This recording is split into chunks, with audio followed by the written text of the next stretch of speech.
বন্ধুরা, আজকে তোমাদের জন্য একটি মজাদার গল্প নিয়ে হাজির হলাম। আশা করি গল্পটি শুনলে তোমাদের বন্দুক দাঁড়িয়ে ঝড়ের গতিতে চলতে শুরু করবে। তবে বন্ধুরা, তোমাদের নিকট আমার একটি ছোট্ট অনুরোধ। তোমরা দয়া করে আমার চ্যানেলটিকে সাবস্ক্রাইব করে আমাকে সাপোর্ট করবা।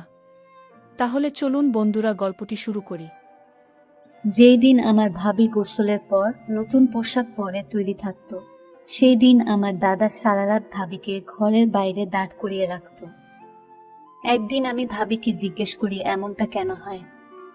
ভাবি বলে আমাকে নিজে গিয়ে দেখে নিতে।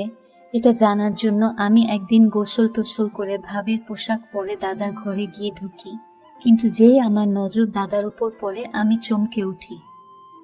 কারণ দাদা তো, আমরা দুই বোন এক ভাই। আমার দাদার নাম ভূপেন।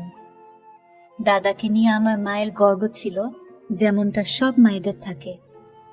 কিন্তু মা ভূপেন দাদার একটু বেশি প্রশংসা করত। মা ওকে যতটা ভালো ভাবত, আসলে ও ততটা ভালো ছিল না। যখন সে রেগে যেত তখন মায়ের সামনেও গলা তুলে কথা বলতো।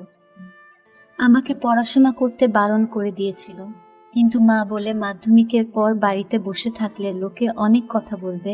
গ্রামের লোকেরা দাদাকে সম্মান করত আর ভয়ও পেত।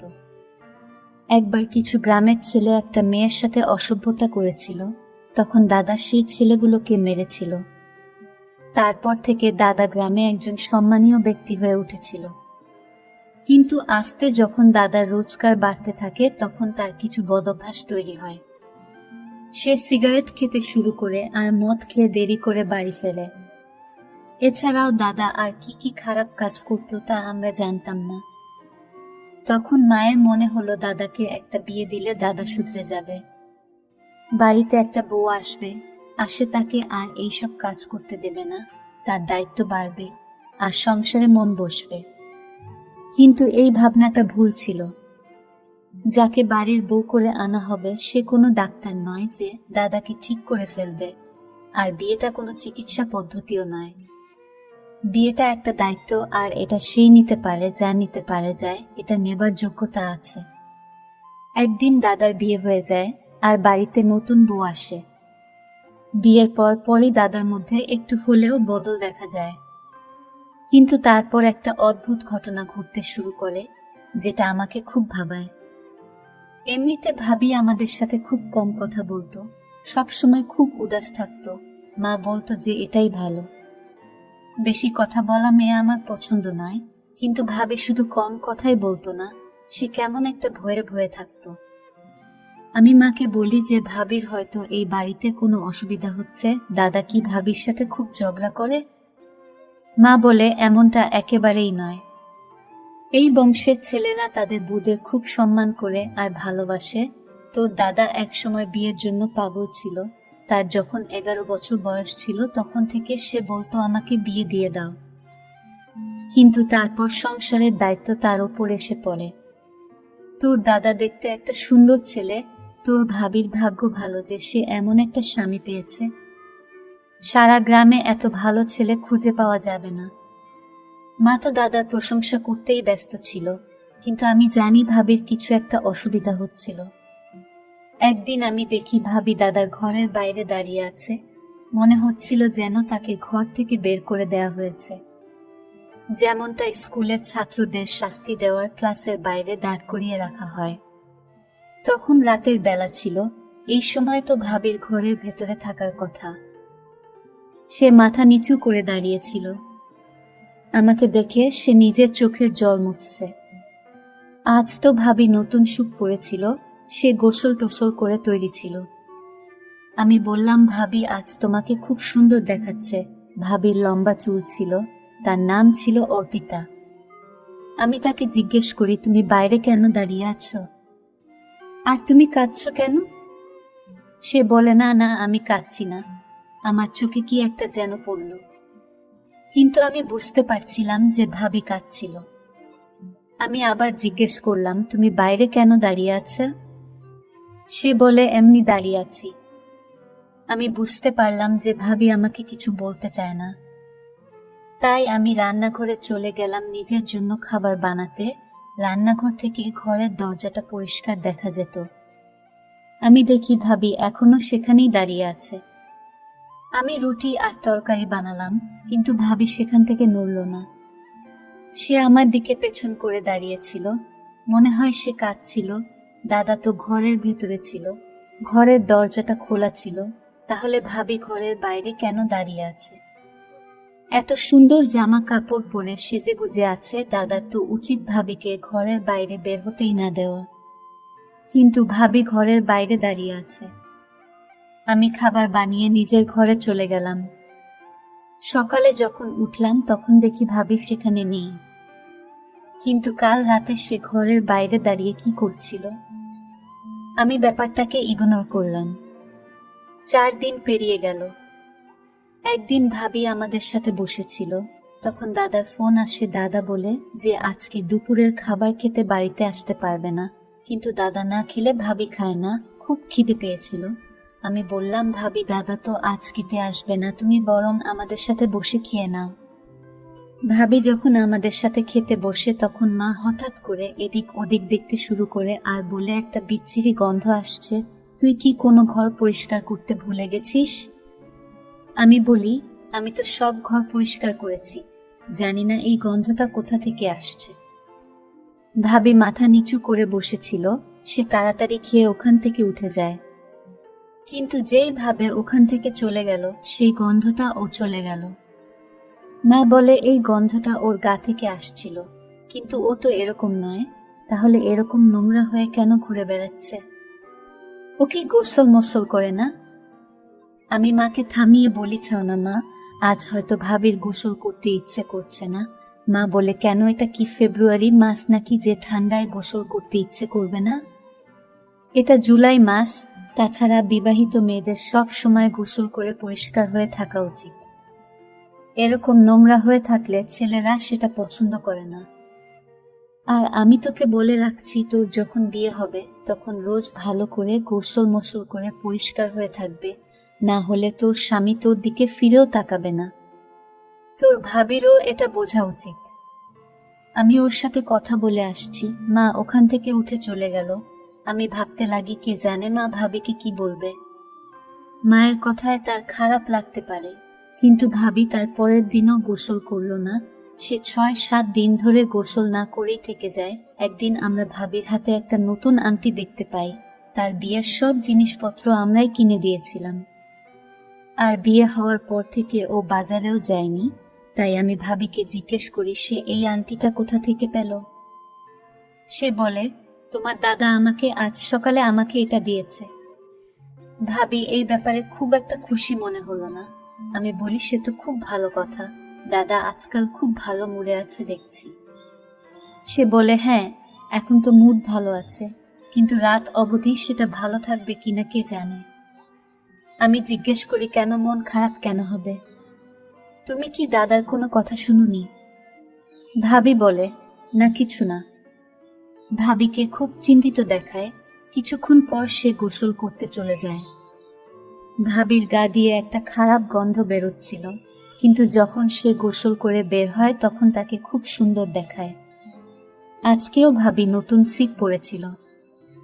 আমি ভাবিকে এটা সরাসরি বলি না যে রোজ এভাবে গোসল করে পরিষ্কার পরিচ্ছন্ন হয়ে থাকবে। তার বদলে আমি ভাবি খুব প্রশংসা করি, যাতে ভাবির মনে হয় যে সে রোজ গোসল করলে রোজ সে এমন প্রশংসা পাবে। কিন্তু দাদা যখন বাড়ি আসে তখন আবার আমি দেখি ভাবিকে ঘরের বাইরে দাঁড়িয়ে থাকতে। আজ সে খুব জোরে জোরে কাঁদছিল। আমি জিজ্ঞেস করি, ভাবি কি হয়েছে? সে আমাকে ইশারায় চুপ করতে বলে, যাতে দাদা কিছু শুনতে না পায়। আমি আস্তে আস্তে জিজ্ঞেস করি, তোমার কি হয়েছে? আর তুমি ঘরের বাইরে কেন দাঁড়িয়ে আছো? ভাবি বলে, তুমি একদিন জানতে পারবে আমি কেন এখানে দাঁড়িয়ে আছি। এই বলে সে আরো কাঁদতে শুরু করে। আমি ভাবির হাত ধরে তাকে ওখান থেকে একটু দূরে নিয়ে এসে জিজ্ঞেস করি, কি হয়েছে? আমাকে সব খুলে বলো। ভাবি বলে, তুমি জানো তোমার দাদা মদ খায়? আমি বলি, হ্যাঁ আমি জানি, কিন্তু মা বলেছিল যে বিয়ের পর দাদা এসব ছেড়ে দেবে। ভাবি বলে, কে বলেছে ও সবকিছু ছেড়ে দেবে? ও এখনো মদ খায়। আমি বলি, সে তো বুঝলাম যে দাদা এখনো মদ খায়, কিন্তু তার সাথে তোমার ঘরের বাইরে দাঁড়িয়ে থাকার কি সম্পর্ক? ভাবি বলে, আমি জানি না, আমি কিছু জানি না, আমাকে ছেড়ে দাও। কিছুদিন পর ভাবি আবার গোসল করা বন্ধ করে দেয়, আবার ওর গা থেকে একটা দুর্গন্ধ বের হতে থাকে। এই গরমের সময় যদি কেউ 6-7 দিন গোসল না করে তাহলে তার গা দিয়ে গন্ধ বেরোবে। ভাবি যখন মায়ের কাছে এসে বসতো তখন মা নাক চাপা দিত। আমি মাকে ইশারা করলাম কিছু না বলতে, কিন্তু মা বলতে থাকে, ওর গোসল করতে কি অসুবিধা হয়? আমি বুঝতে পারি না ওর মাকে ওকে কিছু শিখিয়ে পাঠায়নি। কিন্তু ভাবিকে খুবই চিন্তিত, উদাস আর লজ্জিত দেখাচ্ছিল। ভাবি যেদিন গোসল করত সেদিন দেখতাম তাকে ঘরের বাইরে দাঁড়িয়ে থাকতে, আর যেদিন সে গোসল করত না সেদিন দেখতাম দাদার মন খুব ভালো থাকতো। সে ভাবির জন্য গিফট, মাঝে মাঝে তার জন্য বিরিয়ানিও আনতো, কারণ বাড়িতে ডাল রান্না হতো আর ভাবি বলতো তার ডাল খেতে ভালো লাগে না। ভাবির এত আবদার দাদা মেনে নিত। কিন্তু এমনটা কেন হতো যে যেই দিনই ভাবি গোসল করে নতুন জামা পরে থাকতো সেই দিন দাদা তাকে ঘর থেকে বার করে দিত? এসবের মানে কি? মা তো বলতো যে ছেলেদের পরিষ্কার পরিচ্ছন্ন মেয়ে ভালো লাগে, যার গা দিয়ে ভালো গন্ধ আসে, যে ভালো করে চুল বাঁধে। ভাবি যেদিন নতুন জামা পরে সেদিন তাকে খুব ভালো দেখায়। ভাবিকে খুব সুন্দর দেখতে, তার গায়ের রং খুব ফর্সা, তাকে সব রঙের জামা পরে ভালো লাগে। কিন্তু এমনটা কেন যে যেই দিন ভাবিকে বেশি সুন্দর দেখায় সেই দিন দাদা ভাবির সাথে ঝগড়া করে তাকে ঘর থেকে বার করে দেয়? আর যেদিন ভাবির খারাপ গন্ধ বেরোয় সেদিন দাদা তার সব বায়না মেনে নেয়, তার জন্য গিফট নিয়ে আসে। এবার আমাকে কিছু একটা করতেই হবে। এসব কি হচ্ছে? দাদার এটা কেমন রুচি? একদিন আমি ভাবিকে জোর করে জিজ্ঞেস করলাম, এসবের মানে কি? ভাবি বলে, একদিন তুমি নিজেই সবকিছু জানতে পারবে। আর একদিন আমি সব সত্যিটা জানার সুযোগ পেয়ে গেলাম। একদিন ভাবি হঠাৎ তার বাপের বাড়ি চলে যায়। তার বাপের বাড়ি থেকে ফোন এসেছিল যে তার মা খুব অসুস্থ। আমার মা ও বাড়িতে ছিল না, তার এক বন্ধুর বাড়িতে গিয়েছিল। ভাবি আমাকে বলে গেছিল যে তোমার দাদা ফোন তুলছে না, সে যখন বাড়ি আসবে তখন তাকে বলে দিও যে আমার মায়ের শরীরটা খারাপ, তাই আমি বাপের বাড়িতে গিয়েছি, না হলে তোমার দাদা আমাকে খুব বকা দেবে। আমি জিজ্ঞেস করলাম, দাদা বোকা কেন দেবে? তুমি কি তোমার বাপের বাড়ি যেতে পারো না? সে বলে, না বলে যাওয়াটা ঠিক নয়।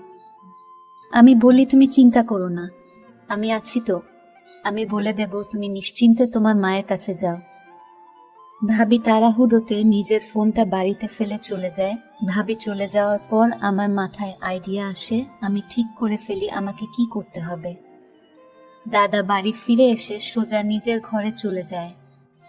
দাদার ঘরের সামনে একটা পর্দা লাগানো আছে, তার নতুন বিয়ে হয়েছে, তাই মা বলেছে যে দরজাটা খোলা থাকলেও পর্দাটা যেন সরানো থাকে।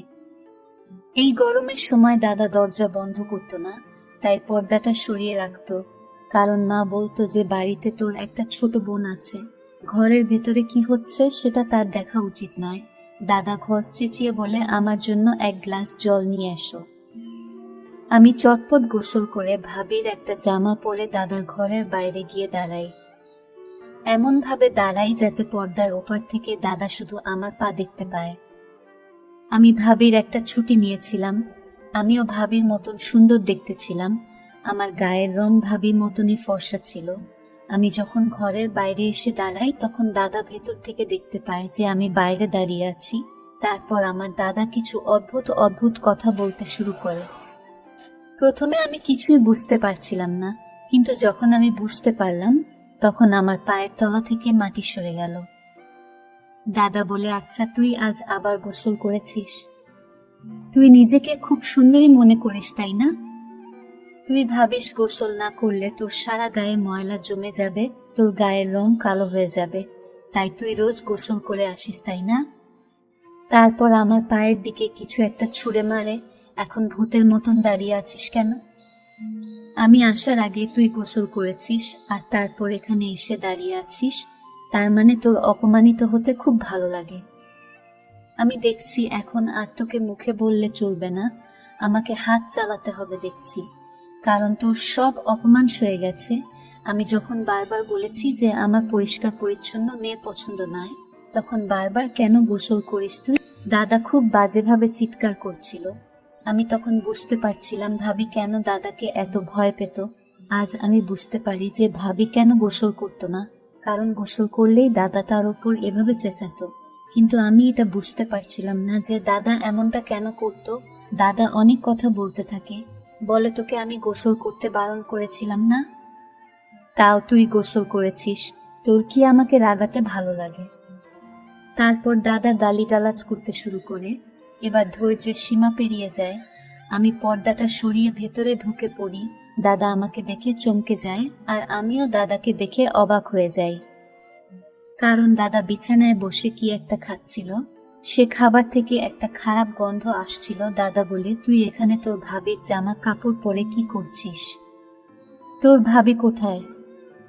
আমি বলি, তুমি এসব কি খাচ্ছে? এসব খাবার শরীরের পক্ষে ভালো নয়, এসব খেও না। তখন দাদা মাথা নিচু করে বলে, এর মানে তুই সব কথা শুনে ফেলেছিস? আমি বলি, হ্যাঁ, আমি সব কথা শুনে ফেলেছি। এবার তুমি আমাকে বলো এসবের মানে কি? তুমি ভাবির সাথে এরকম ব্যবহার কেন করো? তুমি এত ভালো একটা বউ পেয়েছো, তার সাথে এরকম ব্যবহার করছো। আর তুমি এখানে বসে এসব আজে বাজে খাবার কেন খাচ্ছ? বাড়িতে তো অনেক ভালো খাবার রান্না হয়েছে। ভাবি তার বাপের বাড়িতে গেছে, তার মায়ের খুব শরীর খারাপ। সে আমাকে বলে গেছে তোমাকে জানিয়ে দিতে, কিন্তু এতদিনে বাড়িতে যা যা হচ্ছিল তা আমায় খুব চিন্তায় ফেলে দিয়েছিল। তাই আমি জানতে চেয়েছিলাম যে তুমি ভাবির উপর কেন রেগে যেতে। তারপর দাদা আমাকে সব কথা বলে। আমি শুনে অবাক হয়ে যাই। সে বলে, অনেক বছর আগেকার কথা, তখন আমরা খুব গরিব ছিলাম। তোর বয়স তখন 2.5 বছর, তাই তোর সেই সব দিনের কথা হয়তো মনে নেই। আমরা এত গরিব ছিলাম যে আমরা ঠিক মতো খেতে পেতাম না, বাড়িতে একটা টাকাও থাকতো না। আমি লোকের বাড়িতে ঝাড় মোছা করে এক এক টাকা করে জমিয়ে 6 থেকে 7 হাজার টাকার মধ্যে সবজি কিনে আনতাম। তারপর আমরা 3 জন খেতে পেতাম।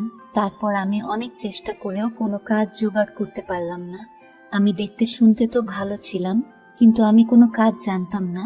আমি লেখাপড়াও করিনি, আমার কোনো ডিগ্রিও ছিল না। আমি বুঝতে পারছিলাম না আমি কি করব। তারপর বাবাও এই পৃথিবী ছেড়ে চলে যায়। তখন আমি একটা পণ্ডিতের সাথে দেখা করি। সে আমাকে বলে যে একটা উপায় আছে যেটা করলে আমার কোনো দিন টাকা পয়সার অভাব হবে না। সে আমাকে বলে, তোকে গোসল করা ছেড়ে দিতে হবে, সবসময় নোংরা হয়ে থাকতে হবে, খারাপ খাবার খেতে হবে, কোনো ভালো কাজ করা চলবে না। কাল যখন তোর বিয়ে হবে তখন তোর বউকেও বলবি সে যেন নোংরা হয়ে থাকে। সে যদি গোসল করে তাহলে তোর সব টাকা পয়সা শেষ হয়ে যাবে। সে আমাকে আরো কিছু জিনিস করতে বলেছিল। সেসব করার পর আমি দেখি সত্যি আমার কাছে অনেক টাকা আসে। আজ এই সংসার সেই টাকায় চলে। তুই বল, আজ অবধি এমন কি কখনো হয়েছে যে তুই কিছু চেয়েছিস আর আমি সেটা তোকে কিনে দিইনি? আমি কি কখনো বলেছি যে আমার কাছে টাকা নেই তাই আমি এটা আনতে পারবো না? এই জন্য আমি বিয়ে করতে চাইনি, কারণ আমি জানতাম আমার বউ আমার কথা মেনে চলবে না, কিন্তু মা জোর করে আমার বিয়ে দিয়ে দেয়। তাই আমি তোর ভাবিকে বলি যে সে যেন গোসল না করে। বন্ধুরা, ভিডিওর মাঝখানে একটা কথা বলতে চাই।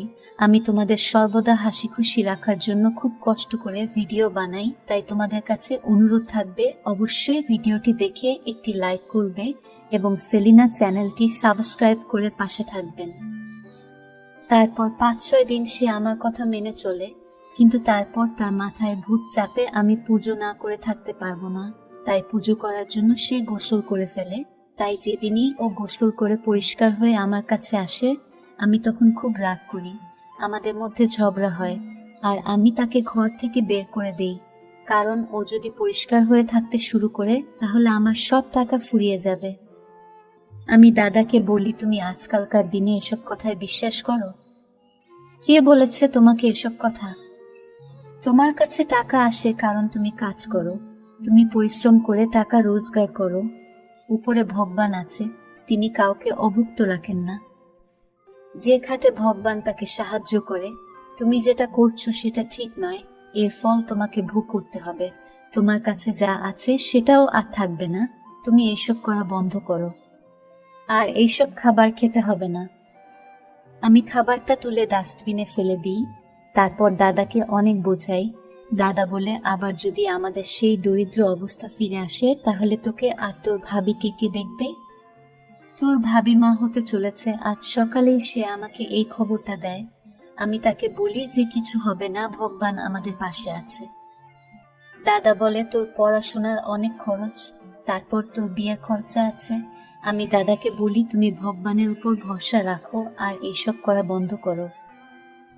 ভগবানের কাছে ক্ষমা চেয়ে নাও। দাদাকে আমি আমার দিব্যি দিয়ে দিই। আমি তার একমাত্র বোন ছিলাম। সে আমাকে খুব ভালোবাসতো। দাদা আমার কথা মেনে নেয়। সে গোসল করে পরিষ্কার হয়ে আসে।